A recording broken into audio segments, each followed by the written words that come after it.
In November of 2011, a woman moved into a home in Gary, Indiana with her 3 children. It was a small rental house on a quiet street. In December, they noticed an infestation of horseflies, an odd occurrence given the cold weather. The mother says she killed the bugs as fast as she could, but they always came back. Soon, the family began to experience other strange phenomenon. They would hear dogs barking just outside their house when no dogs were present. At night, they would hear footsteps on the basement stairs, followed by the creaking of the basement door. After that, she said she kept the door to the basement locked. Still, the noises continued until one night the mother woke to see the shadowy figure of a man standing in her living room. The man disappeared by the time she got out of bed, but wet footprints remained. The family knew they were in trouble, however, when the children began to experience ghostly attacks. The oldest son was seen levitating above his bed. The daughter was thrown against a wall, causing a bloody gash in her forehead. Then the youngest son began to speak in a demonic voice and reportedly walked up a wall. Clairvoyants said that the home was possessed by more than 200 demons. The Catholic Church eventually got involved, with a priest performing multiple exorcisms. Local police and medical workers have even gone on record saying they believe that something supernatural is occurring in the home. The final verdict? The house contained a portal to hell in the basement.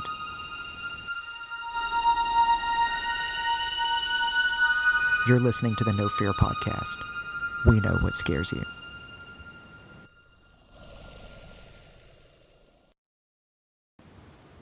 I'm Matt. I'm Mel. I'm Lisa, and this is the No Fear cast, the podcast where we dissect horror and all the things that scare us. This is episode 6. And in this episode, we're continuing our discussion of haunted houses. This will be the 4th of several episodes on this topic, so it might help to listen to them in order. Today's topic is a very specific kind of haunted house, the house that is a portal to some other dimension, including hell itself. And the story of the Gary, Indiana house may sound familiar to you. It became famous when the story began to circulate the internet, eventually prompting Zach Bagans, star of Ghost Adventures, to buy the house, reportedly for a documentary. No word yet on what was filmed, but he eventually destroyed the home in this year, 2016, after what he calls demonic activity. Whether or not any of this is true, it makes for compelling storytelling. All right, yeah, I do think the portal to hell idea, or like the vortex of evil idea, does make for compelling storytelling. I think it does a couple things. One is it takes that uncanny aspect that we've talked about before with the haunted house as a place that's supposed to be safe and turns out to be dangerous, but it takes it, up to 11, because you actually have the ultimate evil, demonic forces, these powerful creatures that mean you harm and are coming in and preying upon your family. And then we also, again, have preying upon children, with one of the children possibly being possessed and speaking a demonic voice and walking up a wall and doing all sorts of these kind of creepy things. And so you have an invasion of your personal safe space, but you also have, the powers of hell kind of arrayed against you. You have pure evil. Well, I think it's kind of the idea of ongoing evil too, not just that it's extreme evil or what we might think of as the worst possible kind of haunting. But when this house was being described, the first thing I thought about was Buffy the Vampire Slayer, and the whole idea of the high school, or the town really, being built over the Hellmouth. It's the idea that it's not just evil that is present, but it's a doorway that evil can keep coming through. So even if you deal with one aspect of it, there's always going to be more on its heels. And I think that's what makes this particular type of haunting and this particular type of haunting house extremely disturbing. I also thought of Buffy when we were talking about the idea of haunted houses as portals, and when we were looking at this particular house, and I had the same reaction, that constant stream of stuff coming through, that, once the door is opened, in Buffy or any of these other kinds of stories, it takes a lot to close it, and so while it's open, these things just keep coming through and attacking people and causing all sorts of harm and mischief.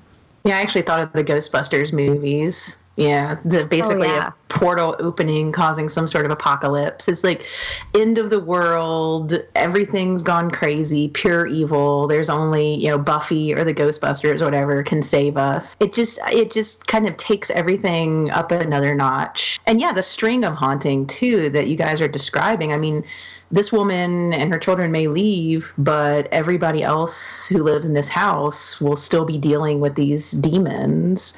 And so it just continues. Well, and it's almost like even if they deal with one demon or two demons, like Lisa said, you've got more that will just keep coming back until you close the portal. Well, I think it also plays on something that people are thinking about right now with Halloween. I mean, this time of year is supposedly the time of year, Halloween, All Souls Day, these sorts of things, the Day of the Dead, where that line between the living and the dead is blurred, or that line between our world and another is blurred. And these sorts of narratives prey on, no matter how rational or logical you may be, there's kind of a primal fear that there's something else that can come into our dimension or our world, something that's truly not comprehensible. Well, I think the other kind of fear is that we might stumble into their world, so to speak. That if that veil is so thin, then, I mean, you read these stories of people who stumble into an alternate universe or something like that, where they end up getting stuck there, or it seems like they may be stuck there and have to find their way out. I mean, I would say that that's a sort of portal in and of itself. Oh, yeah, like Neil Gaiman's Coraline. Well, any Neil Gaiman, really, where people are in their homes and they kind of fall through some sort of portal into another world, and you have to deal with a place with all new rules, and usually a much starker contrast between good and evil than we have here in our world. Well, and this didn't actually come up while we were planning, but, I mean, Stranger Things, I would say. There's that portal between our world and the Upside Down, and that makes for, like you said, different rules, different creatures, different things, that a completely different environment and topography even sometimes. So yeah, I mean, it plays with that. Usually it plays with that uncanny idea, right? That like the Upside Down, it's a place that looks very, very similar to our world, except it's just slightly off. Or like in Coraline, where she sees kind of her parents, but they're just slightly off. Yes. That makes me think of Coraline again, because when she goes through that portal, it's kind of like she's in her own life, but everything's slightly different. Her parents, I think, have, was it the buttons for eyes? So she's in her life with her parents, but they're kind of like not parents or unparents or something like that. Well, and not only that, but one of the frightening things about these other dimensions is when you come back and cross the line into the real world, you're never quite sure if you're the same person as you were when you went in. And that's one of the things, because Stranger Things kind of hints at that. I'm really excited for season 2, because towards the end you start wondering if the people that they brought back from the Upside Down, if they're truly okay. Did they come back whole? Did they bring back something with them? Have they changed? How have they changed? And that really reminds me of Joe Hill's books, Locke and Key, the graphic novel series, because in that you have this really great Gothic house that serves kind of as a portal to other dimensions. And as the children in that house start experimenting with the different keys and the different doorways and into this, I guess you want to call it another realm or another reality, you start to realize that it affects them in ways that they can't really begin to understand until later. One of the best storylines in that series was when the sister, I think her name was Kinsey, when she starts playing with that head key and takes out her fear. Oh, yeah. And and she starts living, in kind of another version of herself. But you start to see how living without fear can really start to affect a person, and not always in a good way. And I think that's one of the things that's really neat about a haunted house that's a portal in particular, because you never know fully what that other side is and how it's going to affect you. Well, in that specific example, it's like the portal is her mind as well. It's a key and it's attached to the house, but she's affecting her own person, kind of like what we talked about with the Fall of the House of Usher being the person. Well, there's so much about Locke and Key too that is just, I mean, the whole series is just different kinds of portals even. And for those of you who have not read Locke and Key, I know we always say this, but seriously, it's a great graphic novel series written by Joe Hill, who, if you're unfamiliar with the name, perhaps you know his dad, Stephen King. Maybe you've heard of the guy. I don't know. He's written a couple of books that I hear are pretty decent.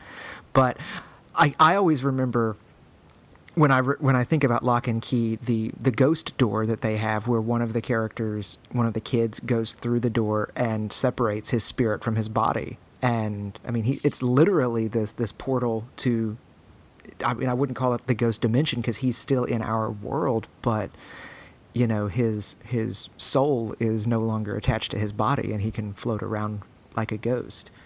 Right. That is one of my favorite storylines, I guess, in the book. In a way, the house in Locke and Key is haunted. It's haunted by many different things. But that particular one is the youngest son.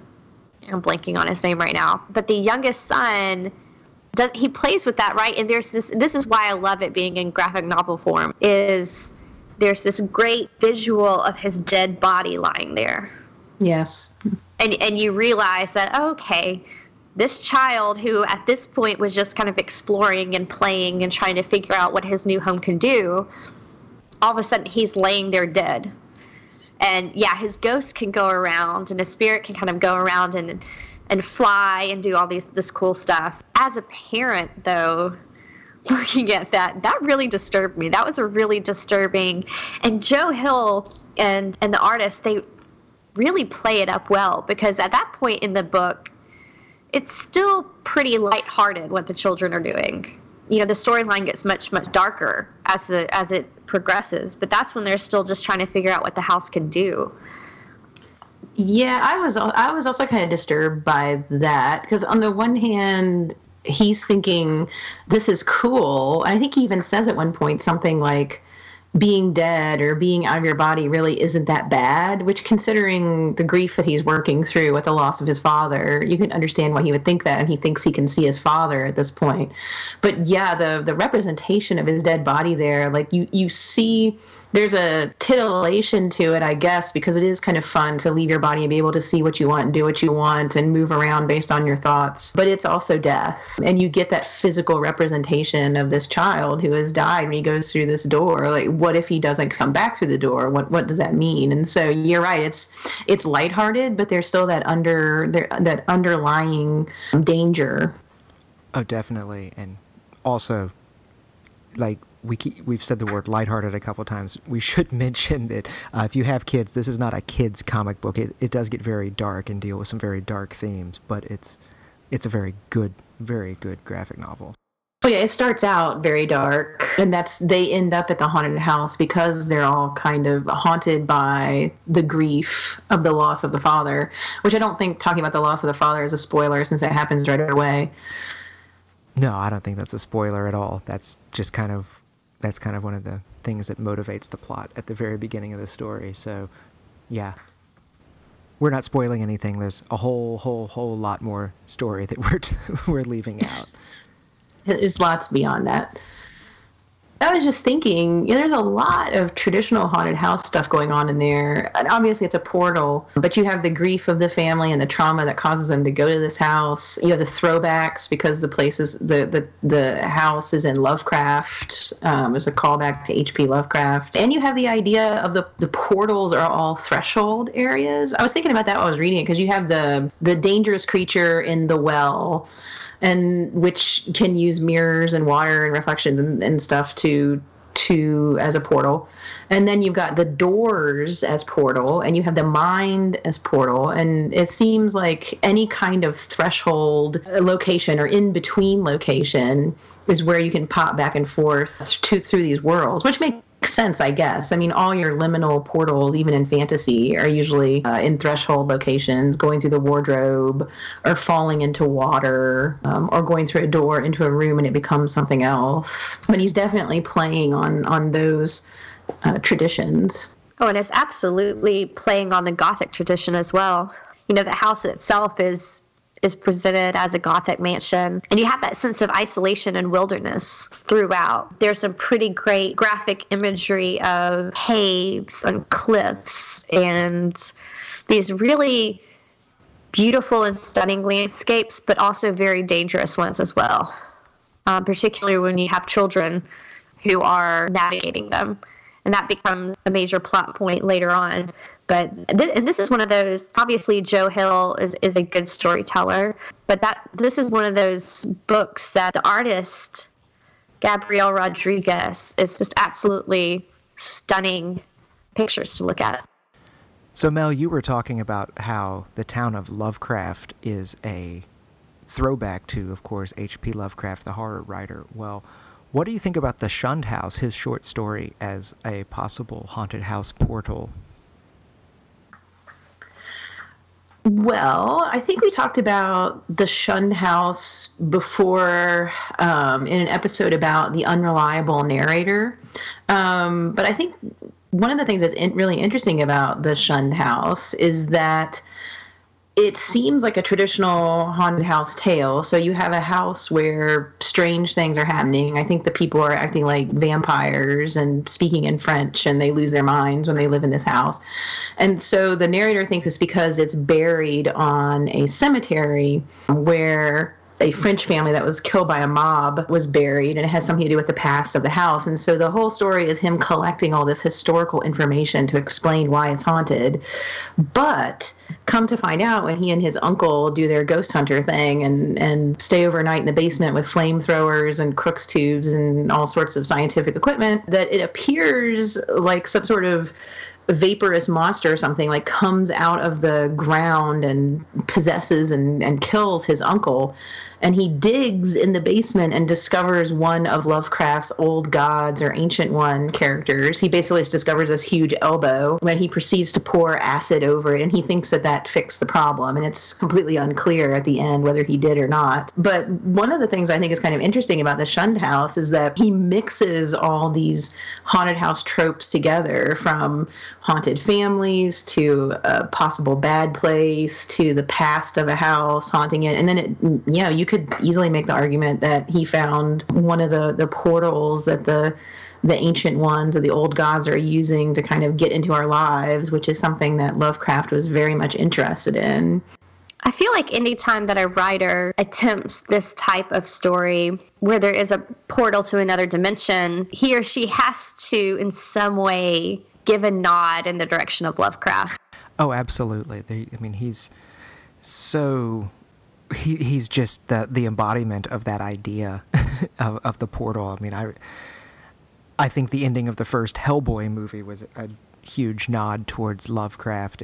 I don't know if you both have seen Hellboy, but they're basically opening up a portal, trying to summon this tentacle monster thing from beyond the stars, basically, from another place in the cosmos. And you see that and go, oh, if you've read Lovecraft, that's so much Lovecraft influence right there. Yeah, definitely. These eldritch horrors. Well, I think the thing that's so terrifying about the eldritch horrors is that they're always right there. They're completely extraordinary and powerful and probably evil, but they're right under the ocean, under your ships. They're right on the other side of your wall. They're underneath your basement floor. They're in space, like mind melding with you. Is it the shadow out of space? Trading lives with you without you knowing it. They're awesome and extraordinary and super powerful, but they pop up in our lives in the most mundane, creepy ways because they're always right there on the other side, ready to come through and bother humans. Yes, and the thing about the Lovecraftian old gods is that whenever people see them, they inspire madness, but I think part of that madness is not just from seeing them and how crazy and terrible they are, but from that realization that veil between us and where they are is so thin, and that their influence is so far-reaching. Yeah, that they were there the whole time, which is really terrifying. Yeah, now I'm creeped out. Thanks. Go look in your closet. Well, that does bring up something interesting, because as I was listening to you talk about Lovecraft in particular, I started thinking, well, all of these portals Has there ever been a haunted house story or this kind of portal story where it's opened up into something that's good, into a dimension that we would welcome, that's maybe better than ours? But now, listening to what you just said, Matt, I wonder if that's not even the issue at all.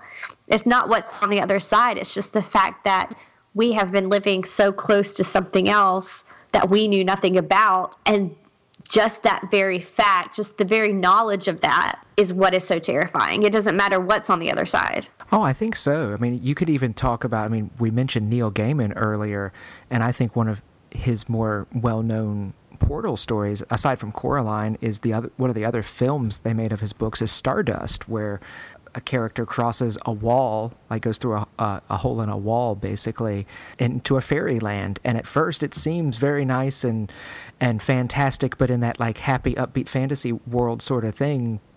But it's got a lot of menace and a lot of edge to it as well. And there's a lot of danger and peril that's very real, even if it is a sort of fairy tale. So yeah, I think part of that thing is that when you go through that portal and all the rules are different, realizing that was there the whole time, I think that's a huge realization, like to realize, well, you can't go back from that. You can't unring that bell and take away that knowledge of what's on the other side of that portal. And most people that you tell are probably not going to believe you. Well, in that story too, they police the wall to make sure that, to try to keep people from going through. Because I think they can only go through on certain days of the year when they can interact with the fairy folk, and otherwise they're not supposed to go through. And the character chooses to do so. And then, like you said, when he comes back, he can't, everything is different to him. Like he's changed in some way after that experience. And I think that that's true of any of these portal stories, that, once you come back, you may still be the same person, but you have that knowledge that nobody else does, that there is this other world. Going back to Stranger Things or to Locke and Key, you go through these portals and just the fact of knowing about them changes you in a way that, you can't go back from. So. I wonder if that's what the heart of the terror is in a book like House of Leaves. I know we've talked about Danielewski and we've talked about that novel, or we've kind of danced around it in previous episodes. But on its surface, when you try to tell somebody who hasn't read that book what it's about, it sounds really ridiculous. But I have not found a book that has terrified me to my core as much as House of Leaves. And I think that's part of it. It's just the idea that there can be something living next to you that is so vast and unexplored. There's just a certain terror to that one day you may open up a closet door and suddenly realize that your closet goes back just a little bit further than it did the day before. And you definitely have, as the house grows and grows and grows, and they go on that almost like a splunking adventure to see how far it goes and to map it, those people are definitely changed by their experience of going into this almost abyss. And yeah, I guess that would be a portal, because you're technically like still in the house, but really are you? When you open up your closet door and there's a hall that goes for a long ways and spiral staircases that are never ending and drops and whatever. It's like you live in a normal ranch, and then you open a door and you walk into the Winchester house. There's a jarring aspect to that. That's pretty terrifying. Well, and I'm sure that if, like, let's presume that, obviously it's a work of fiction, but if those were real people affected by this, do you think that they will ever look at a closet door the same way? Or in any house that they live in, when they move, they go to another house, they're always going to be looking over their shoulder, measuring. I'm sure they carry measuring tape with them, making sure that the house has not grown, that there aren't hallways that aren't supposed to be there, because the experience itself has changed them.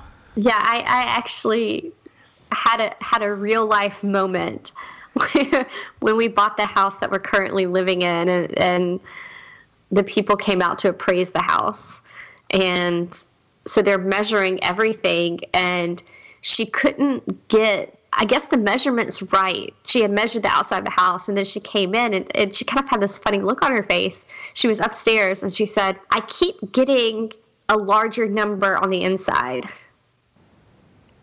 Just that one moment. Like, kind of had this moment where my heart stopped and I broke out into a cold sweat. And I was like, what?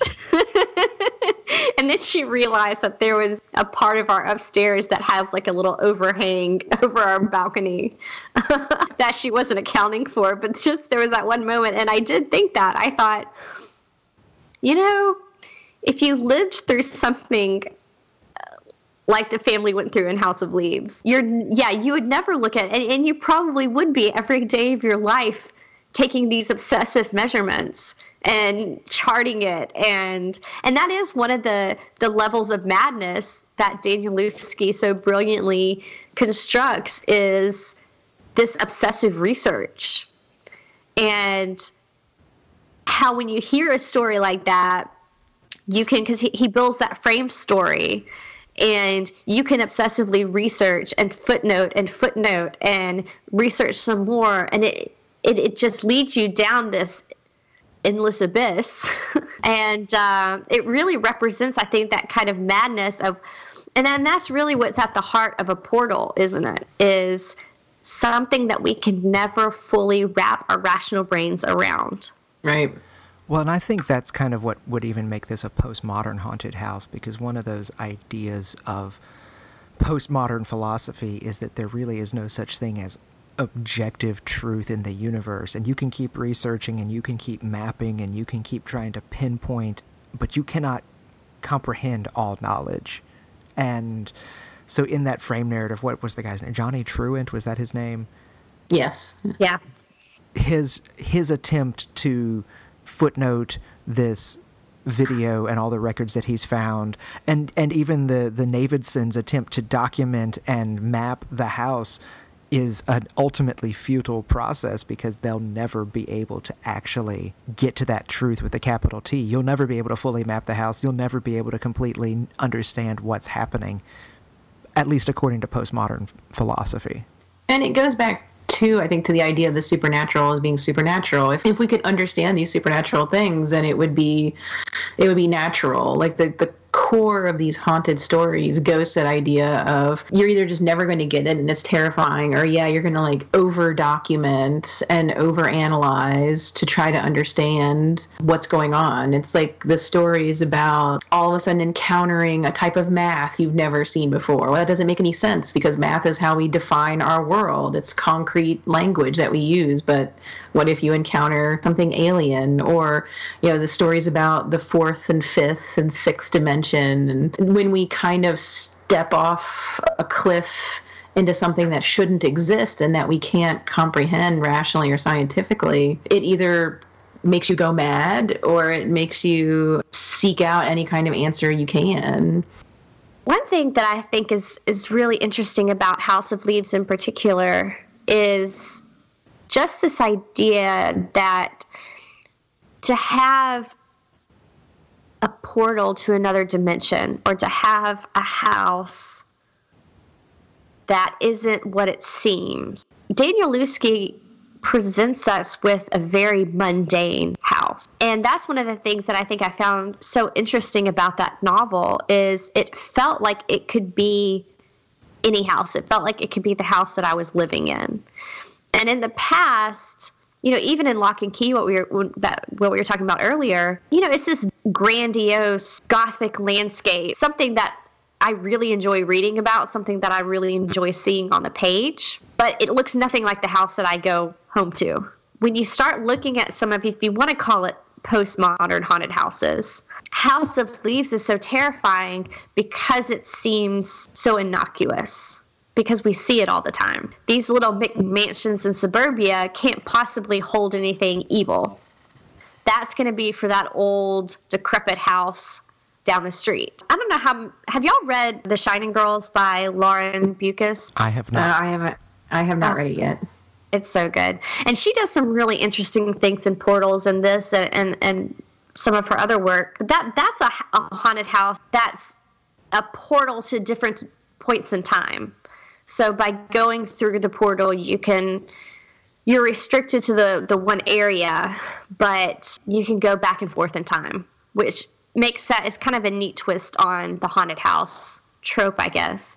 But even that house, when you look at it, it's kind of this decrepit Depression era house in Chicago. It's nothing that I'm going to go home to. When you look at what Danielewski does, it reminds me a lot of Anne River Siddons' The House Next Door, because you have this absolute ultra-modern, contemporary build house, something that's new, that did not exist when the novel even starts. So it doesn't have that past to build on, but it's still a portal to evil nonetheless. Kind of in the same way that Poltergeist is. When you look at that movie, you have a new neighborhood that's popped up, but it's still a portal to evil. Just because it's something new doesn't mean that you're safe. I do think with Poltergeist, it does have the past coming back to haunt you, since it is an Indian burial ground. But I totally agree with you that, it's not that 19th century Victorian house. It's the new build. It's the brand new house that turns out to be haunted. And of course is a portal too, since that's kind of what we've been talking about, because the kid gets sucked into the TV.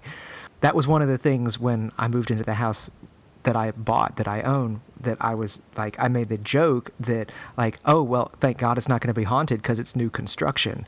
But, there's enough superstitious part of me that was like, but I've read and seen movies where that could actually be the case, so I think I'm still not safe.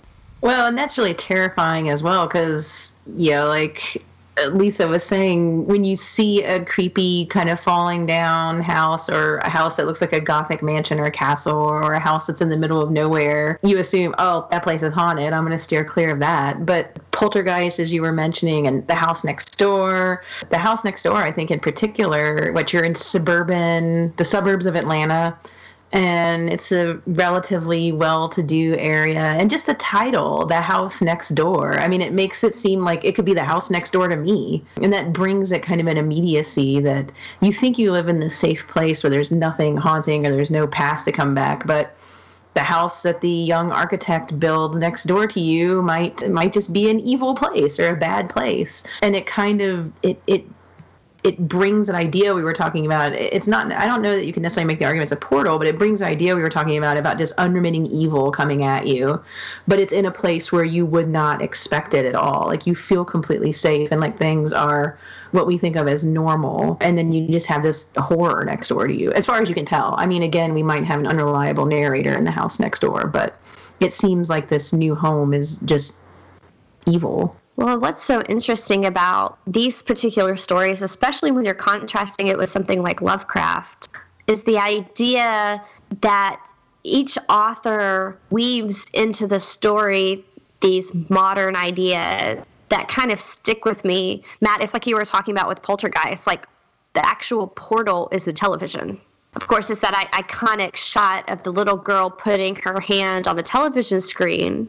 And that is scary because especially now, it was back then when the movie first premiered, but especially now, technology is such a part of our lives and screens are such a part of our lives that if we ever get the idea that they're portals to another dimension, we're all screwed, basically. Right. And in The House Next Door, you kind of have those modern touches too. One of the things I always liked about that, not only is the house a new build, but when the couple next door to the house next door, the narrators, the Kennedys, right? I think so. I think they are the Kennedys. When they start to realize that something evil is happening next door to them, they sell their story to People magazine. Yes. Yeah. Which is one of those kind of touchstones with today's society that makes you realize, okay, we're not talking about Lovecraft. We're not talking about a time removed from us. We're talking about our time, our moment today. There's a great story I read, and we'll link this for those of you listening in the show notes, but it was in Lightspeed magazine, and it's called Help Me Follow My Sister into the Land of the Dead, and it's written like a Kickstarter. The entire story is in that format, and I think that's one, because it ends up being a story about a portal, this time into the land of the dead. So it's kind of this underworld journey. But I think having that modern touchstone and that reference to technology that we've all seen and we've all probably used at some point in our lives makes it that much more terrifying. It brings the terror closer to home. Well, and that's just the good thing about the horror genre in general, is that it's so malleable and so adaptable that you've got people. Mary Shelley writing Frankenstein, several hundred years ago was a terrifying thing for people of the day, but now, I mean, you can tell a completely different story but adapt it for our specific time and things that we can relate to. So I'm just waiting for, we've been talking about haunted houses. Usually they're these mansions. I'm waiting for a haunted bungalow to show up or something. A haunted tiny house? Yes. Oh, nice. But I will be honest and say that when you started talking about the technology and our screens being portals to other things, that's got me very, very, very concerned for the next time I play on my iPad, that maybe I'll be looking into a ghost dimension or something. So thank you for that. Well, I mean, this is just what you need to imagine. When you go to swipe your finger across the screen, just imagine that it's not a firm surface that you touch, that you just kind of feel that little bit of give. Okay, I'm going to have nightmares now. I'm just putting that out there. When you were talking, Matt, about how that's the brilliance of horror, I just wanted to say that I completely agree with you, because it just seems like whatever time period we're in, or however much our technology advances, our things, like our innocuous things in our houses, our computers, our TVs, or heck, if you think about Sarah Waters' book Little Stranger, where people's toiletries start flying at them, things that we use every single day and we think of as completely innocuous turning on us is kind of an extension of that uncanny we've talked about with the houses themselves. Well, and if you've seen that movie, White Noise with Michael Keaton. It's not based on the Don DeLillo book of the same title. Completely different, very good book. Michael Keaton starts finding EVPs and thinks that, I believe it's his dead wife or something. But, electronic voice phenomena. But those sorts of things, it's used as he hears them in voicemail messages on his cell phone and in voice recorders and in the things that, like you said, surround us. We get voicemails daily. If I get a haunted text message, dear God, I don't know what I'm going to do. A ghost is text messaging me. Exactly. But, White Noise is not a great movie. It has some decent scares here and there, but it's not a great movie. But the idea that it plays around with was something that did sit with me for a while, was that idea of our technology. And as our technology progresses, would we be more able to find ghosts if they exist? And if so, what would that do? Because the things that he starts picking up are not helpful or friendly. They're very malevolent. So, yeah, haunted technology. Think about that as you listen to this podcast, probably on your cell phone. What was that movie we watched where the ghosts were using the internet to get people? Do you remember that? It was a Japanese movie. It was a Japanese movie. Was that remade as the movie Pulse? It was. Was it Cairo? Yes. Yeah. Pulse is not a good representation of it. Yeah, I think the Japanese version is better. It definitely makes more sense, I think. Yeah, Cairo. Yeah. That was the name of it. Yeah, where the ghosts basically were like creating websites and chat rooms where they were like luring people in through the internet. So I'm not sure exactly what they were trying to do other than get rid of all the people. But yeah, and I think there were haunted voicemail. Yeah, because the people would disappear or be dead and they would still be calling people and leaving creepy voicemails that would cause the other people to get on the internet and get taken. One of the underlying, I guess, messages of that movie, it's been a few years since we watched it. If I remember right, one of the underlying messages of that movie was that ultimately these people who were being targeted were people who had removed themselves from society because of technology. Yeah, that's true. They had become, and there's a term for it in the Japanese culture that I cannot remember right now. But for basically this group of people who had shunned the real world in favor of staying at home and living through their computer screen, and they end up being reduced to just a black smudge on the wall. And that was one of those really good images in that movie, was just seeing where there was once a person and a life, and now there's just a black smudge. The word you're looking for is otaku, by the way. That's the Japanese word. That doesn't sound in the least bit familiar, so I'm going to take your word for it. Yeah, if you look it up, it's somebody who's so obsessed with computers or some sort of technology that it causes a lack of social skills. You know, think of the people who play World of Warcraft for 10 hours a day and never leave their room. That would be an otaku. Yeah, well, that's one of the great paradoxes of modern technology, isn't it? Is the idea that we have such a great method of communication available to us that we didn't have in previous decades and previous centuries, where I can talk to on a daily basis somebody who lives in another country who I've never maybe met in real life. And in that way, there's a great connectivity. But if you're not careful, it can shut you off from the world around you. I'm still waiting for that really good, probably a haunted house story, because I think it fits, but I'm waiting for the really good horror story that deals with technology and deals with that problem of technology and doesn't come across in a hokey way.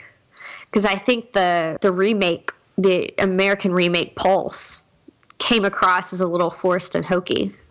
Well, that pretty much concludes what we have to say, right? So this actually brings us to the end of our episode arc that's based around haunted houses. We'll probably be discussing haunted houses again just in tangent, but starting with our next major episode, we'll be moving on to a new topic. But for all of you listeners, we'll be doing a special bonus episode because Halloween is just around the corner. So we'll have a bonus episode on October 31st for Halloween. And after that, we're moving on to a new topic. We're going to start talking about zombies. So we'll see you in 2 weeks.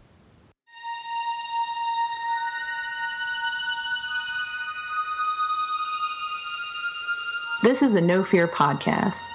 You can find us online at Twitter and Instagram at No Fearcast. That's KNOW Fearcast. Or our website, nofearcast.com. If you want to contact us, send an email to nofearcast@gmail.com. Download us through iTunes, Stitcher, or anywhere else podcasts are found. If you like what you hear, leave us a 5-star review on iTunes, or you can support us on Patreon. Patreon supporters get exclusive access to mini episodes released on the weeks in between our normal schedule. Even a little bit makes a big difference. The No Fear Cast. We know what scares you.